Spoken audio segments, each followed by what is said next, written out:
गुरुवार को भी मानसून सत्र में दोनों सदनों में हंगामा जारी रहा। विपक्ष के हंगामे के बीच लोकसभा और राज्यसभा की कार्रवाई कई बार स्थगित करनी पड़ी। राज्यसभा की कार्यवाही कल तक के लिए स्थगित कर दी गई है। संसद के मानसून सत्र का तीसरा दिन भी विपक्षी दलों के हंगामे की भेंट चढ़ गया। केंद्र सरकार ने हाल ही में संसद को बताया था कि कोरोना की दूसरी लहर में कहीं भी ऑक्सीजन की कमी से मौत नहीं हुई। कांग्रेस नेता राहुल गांधी ने आज ऑक्सीजन की कमी से हुई मौतों को लेकर केंद्र की मोदी सरकार पर निशाना साधा। उन्होंने ट्वीट करके लिखा कि सब याद रखा जाएगा।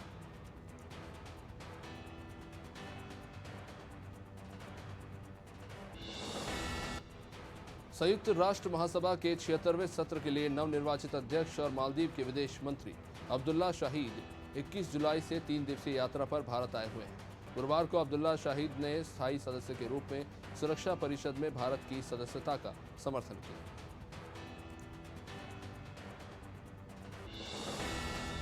देश के अलग अलग हिस्सों में मानसून जमकर बरस रहा है। दिल्ली एनसीआर के तमाम इलाकों में जमकर बारिश होने वाली है। मौसम विभाग के मुताबिक अगले 3-4 दिनों तक पश्चिम और मध्य भारत में भारी बारिश का पूर्वानुमान है। मुंबई सहित महाराष्ट्र के कई जिलों में भारी बारिश होने से रेड अलर्ट जारी किया गया है। असम के मुख्यमंत्री हेमंत बिस्व शर्मा ने कहा कि नवगठित विद्रोही समूह national liberation front of Bodoland के सभी सदस्य गुरुवार को आत्मसमर्पण करेंगे। आपको बता दें कि एनएलएफबी का ये विद्रोही समूह ज्यादातर बोडोलैंड प्रादेशिक क्षेत्र में सक्रिय रहता था।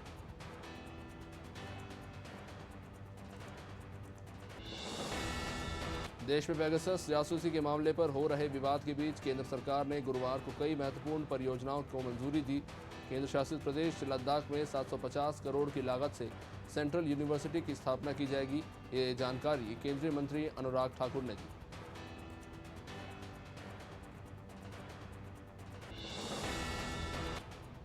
राज्यसभा में गुरुवार को सूचना प्रौद्योगिकी और संचार मंत्री अश्विनी वैष्णव के बयान देने के दौरान विपक्षी नेताओं के द्वारा पन्ने फाड़ने के मामले पर राजनीति गर्मा गई है।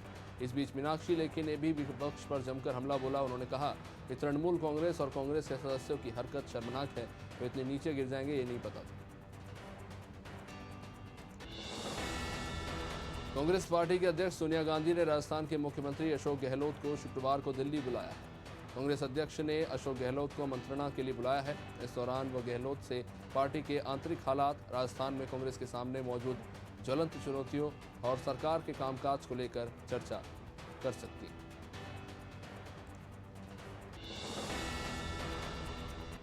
केंद्रीय सांसदों ने तीनों कृषि कानूनों को वापस लेने के लिए मांग को लेकर गुरुवार को राहुल गांधी की अगुवाई में संसद भवन परिसर में प्रदर्शन किया।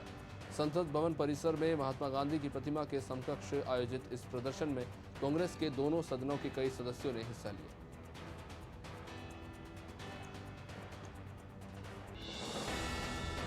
कोरोना की वजह से अपने मां बाप को खोने वाले बच्चों के लालन पालन की जिम्मेदारी अब उत्तर प्रदेश सरकार उठाएगी। इसके लिए सरकार ने उत्तर प्रदेश मुख्यमंत्री बाल सेवा योजना शुरू की।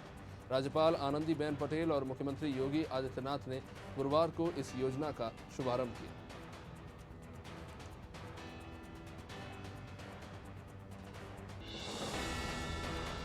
बिहार में जातीय जनगणना पर सियासत तेज हो गई। राष्ट्रीय जनता दल आंदोलन की तैयारी में जुटी हुई है।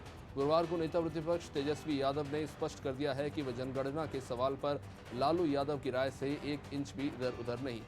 उन्होंने संकेत दे दिया है कि जातीय जनगणना को लेकर लड़ाई लड़ी जाएगी।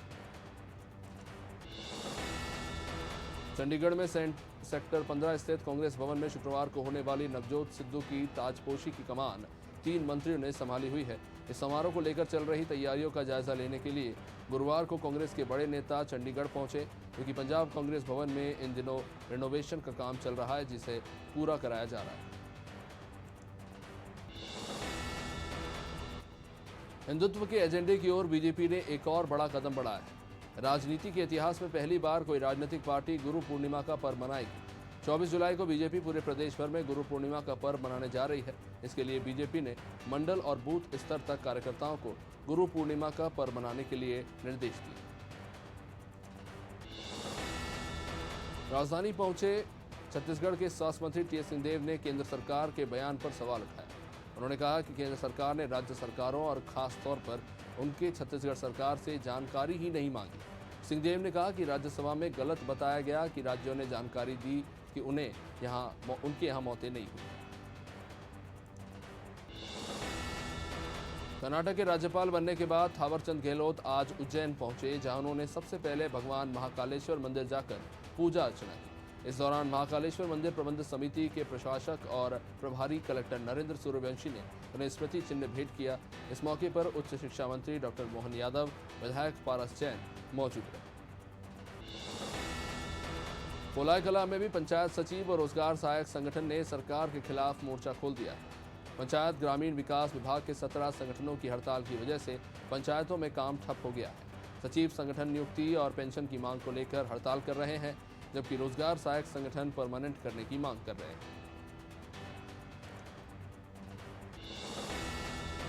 मिंड के अमलिया गांव के तालाब में डूबने से 2 बच्चों की मौत हो गई। दोनों बच्चे एक ही परिवार के बताए जा रहे हैं, जो कि बकरियां चराने गए थे। बताया जा रहा है कि मृतक अंकुश की उम्र 12 साल और अभिषेक की उम्र 13 साल थी। दोनों ही तालाब में नहाने गए थे।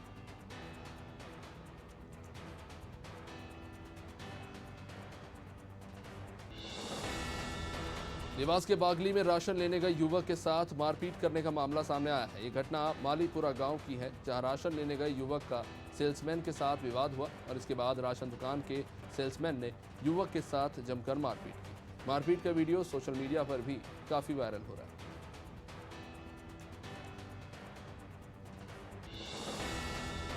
देश में लगातार बढ़ रही डीजल पेट्रोल की कीमतों के विरोध में युवा कांग्रेस ने अजयगढ़ में विरोध प्रदर्शन किया, जिसमें युवा कांग्रेस के कार्यकर्ताओं ने बैलगाड़ी और साइकिल पर सवार होकर महंगाई के खिलाफ प्रदर्शन किया और सरकार से महंगाई कम करने की मांग की।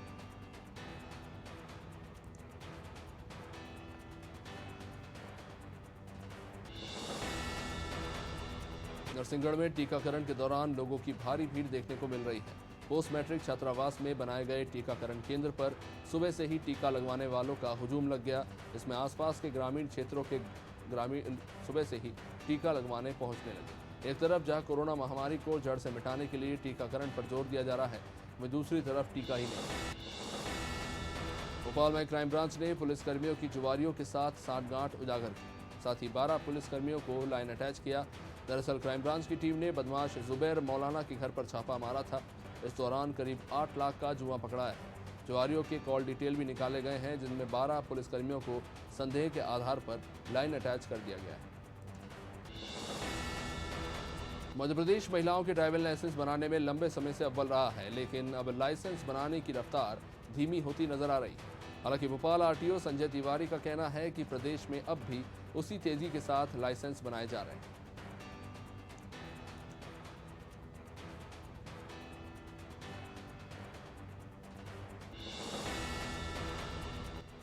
पुलिस ने पिछले कुछ दिनों से हुई लूट की वारदात का पर्दाफाश कर दिया। पुलिस के मुताबिक फरियादी ने अपने बेटे के साथ ही मिलकर लूट की फर्जी रिपोर्ट दर्ज कराई थी, जिसके बाद भोपाल एएसपी दिनेश कौशल के नेतृत्व में कार्रवाई करते हुए टीम ने लूट का खुलासा किया। पुलिस के मुताबिक फरियादी पर कई लोगों का कर्ज था, इसलिए उसने ये झूठी कहानी रची।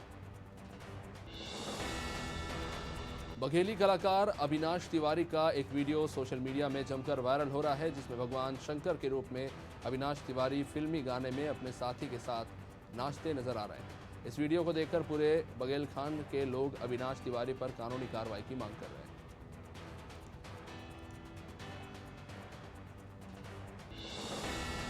इंदौर में शराब कारोबारी अर्जुन ठाकुर पर गोलियां चलाने वालों में शामिल 2 लिस्टेड बदमाश चिंटू ठाकुर और सतीश भाऊ को गिरफ्तारी के बाद गुरुवार को जिला न्यायालय में पेश किया गया, जहां से दोनों को 28 जुलाई तक रिमांड के लिए पुलिस रिमांड पर भेज दिया गया है।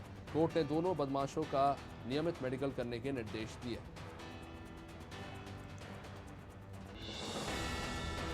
सागर के देवरी में दबंगों से परेशान ग्रामीणों ने हाईवे पर चक्का जाम कर दिया।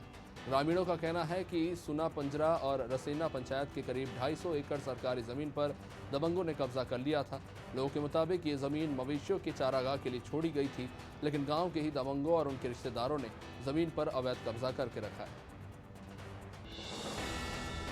रेटी में मानव तस्करी का मामला सामने आया है। बताया जा रहा है कि 21 अप्रैल को एक महिला अचानक लापता हो गई, जिसकी गुमशुदगी की रिपोर्ट महिला के पति ने दर्ज कराई।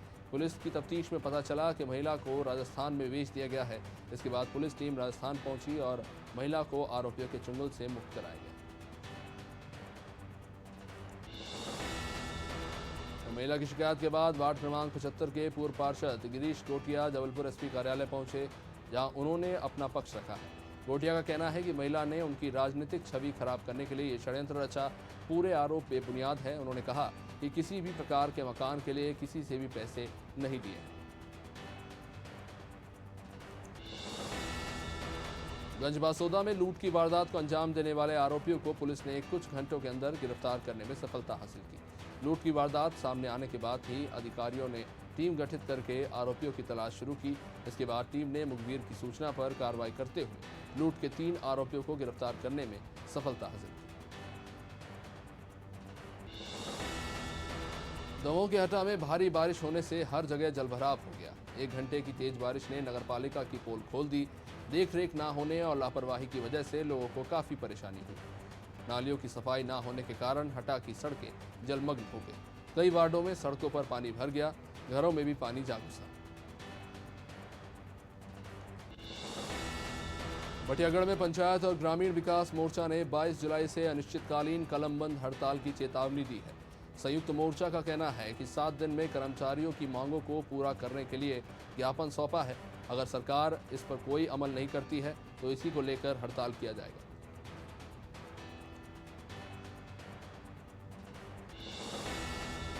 गृहमंत्री डॉक्टर नरोत्तम मिश्रा गुरुवार की शाम भोपाल के एमपी नगर में पहुंचे, जहां उन्होंने उमाशंकर शर्मा से भी मुलाकात की और उनके टी स्टॉल पर रुककर चाय की चुस्कियां भी ली। इस दौरान मंत्री ने वहां आसपास लगे हाथ ठेले वालों से भी चर्चा की।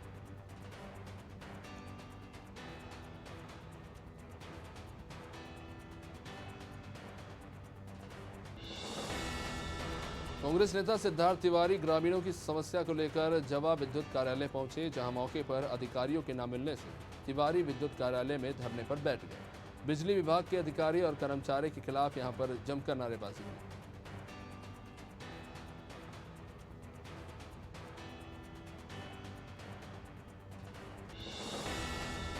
आचार्य विद्यासागर महाराज और उनके शिष्य योग सागर महाराज का कुंडलपुर आगमन हुआ। इस दौरान काफी तादाद में पहुंचे श्रद्धालुओं ने मुनि श्री के दर्शन कर उनका आशीर्वाद लिया।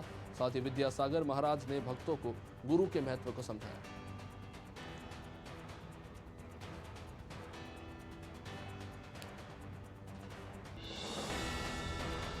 सलीमनाबाद तहसील क्षेत्र की ग्राम पंचायत खिरसारू के ग्रामीण ट्रांसफार्मर खराब होने की वजह से परेशान हैं।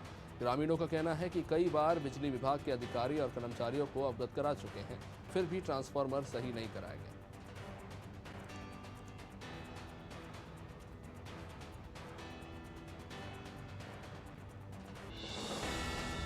पेगासस मामले को लेकर राजधानी भोपाल में कांग्रेस के 5 सदस्यीय प्रतिनिधिमंडल ने राज्यपाल मंगू भाई पटेल से मुलाकात कर उन्हें राष्ट्रपति के नाम ज्ञापन सौंपा। जिसके बाद पूर्व केंद्रीय मंत्री सुरेश पचौरी ने बताया कि पेगासस से भारत सहित 50 देशों की जासूसी करवाने की बात सामने आई है, जो कि निंदनीय है।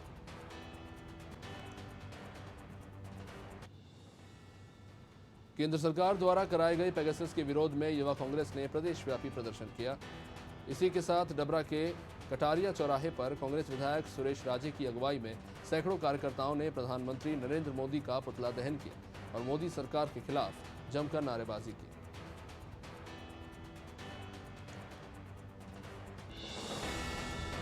बुंदेलखंड विज्ञान परिषद चैप्टर समिति चंदेरी ने आज़ादी के अमृत महोत्सव के उपलक्ष्य में 1857 की क्रांति के अमर शहीद महाराजा मर्दन सिंह बुंदेला का बलिदान दिवस समारोह मनाया। सरस्वती विद्या मंदिर पर आयोजित इस कार्यक्रम में महाराजा मर्दन सिंह को श्रद्धांजलि दी गई।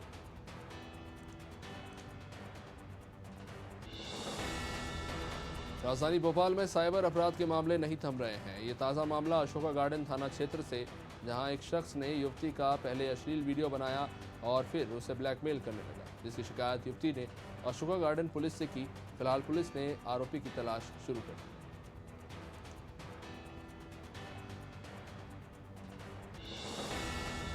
शिवपुरी में आबकारी विभाग की टीम ने अंग्रेजी शराब ले जा रहे मैजिक वाहन को पकड़ने में सफलता हासिल की। मैजिक में अलग अलग ब्रांड की शराब रखी हुई थी। पुलिस ने करीब 9 लाख रुपए की शराब जब्त की है। वाहन सवार एक व्यक्ति को भी इस मामले में गिरफ्तार किया है। 2 आरोपी इस बीच मौके से फरार हो गए, जिनकी तलाश हो गई।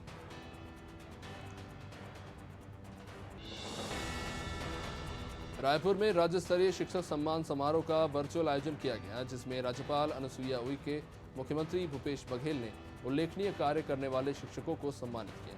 इस सम्मान समारोह में 3 शिक्षकों को राज्य शिक्षक सम्मान स्मृति पुरस्कार 2020 से सम्मानित किया गया।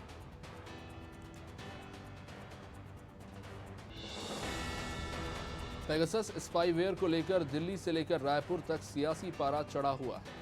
हाईटेक जासूसी के खिलाफ कांग्रेसियों ने राजधानी रायपुर में पैदल मार्च निकाला और मामले की सुप्रीम कोर्ट की देखरेख में न्यायिक जांच कराने की मांग को लेकर राज्यपाल को ज्ञापन सौंपा।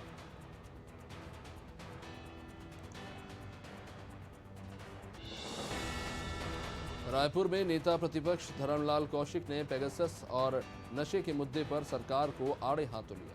उन्होंने कहा कि प्रदेश नशे की मंडी बनता जा रहा है, हर रोज गांजे की बड़ी खेप पकड़ा रही है।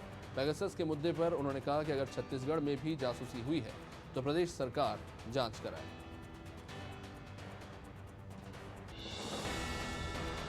छत्तीसगढ़ के मुख्यमंत्री भूपेश बघेल ने अपने निवास कार्यालय से राज्य बीज एवं कृषि विकास निगम के नवनियुक्त अध्यक्ष के पदभार ग्रहण समारोह को वर्चुअल रूप से संबोधित किया। इस दौरान उन्होंने कहा कि छत्तीसगढ़ की सरकार किसानों की सरकार है।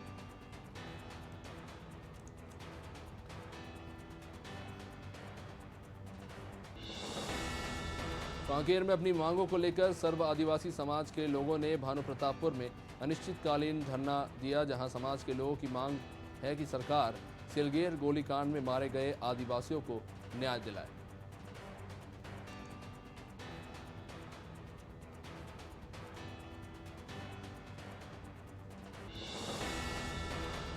कांकेर के चवाड़ मार्ग पर सड़क हादसे में एक छात्र की दर्दनाक मौत हो गई।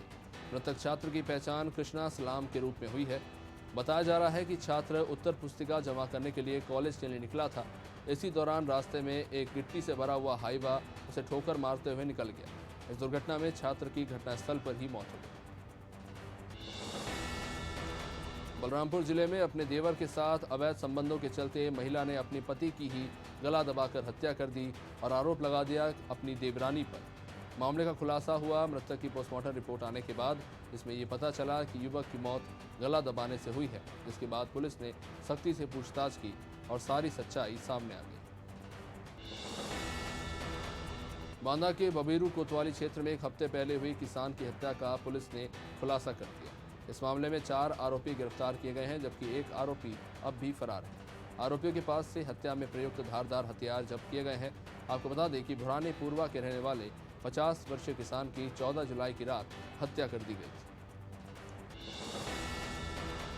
उत्तर प्रदेश के बदायूं में पहली बारिश ने ही विकास कार्यों की पोल खोलकर रख दी। बारिश की वजह से घरों और अस्पतालों में पानी भर गया। इलाके में पानी भरने से लोग दिन भर परेशान होते रहे। लोग घरों में कैद हो गए। जरूरी काम के लिए जो लोग निकल भी रहे थे, उन्हें पानी में से जूझते हुए निकलना पड़ा। गलियों में पानी भर जाने से लोग परेशान होते रहे। लखीमपुर खीरी एक निजी कार्यक्रम में पहुंची साध्वी प्राची ने कई मुद्दों पर बेबाकी से अपनी बात रखी। उत्तर प्रदेश में आगामी विधानसभा चुनाव को लेकर उन्होंने एक बार फिर से योगी सरकार की जीत का दावा ठोका। उन्होंने सीएम योगी के नई जनसंख्या नीति की तारीफ भी की। साथ ही उन्होंने ये भी कहा कि ये नीति बहुत पहले ही आ जानी चाहिए थी।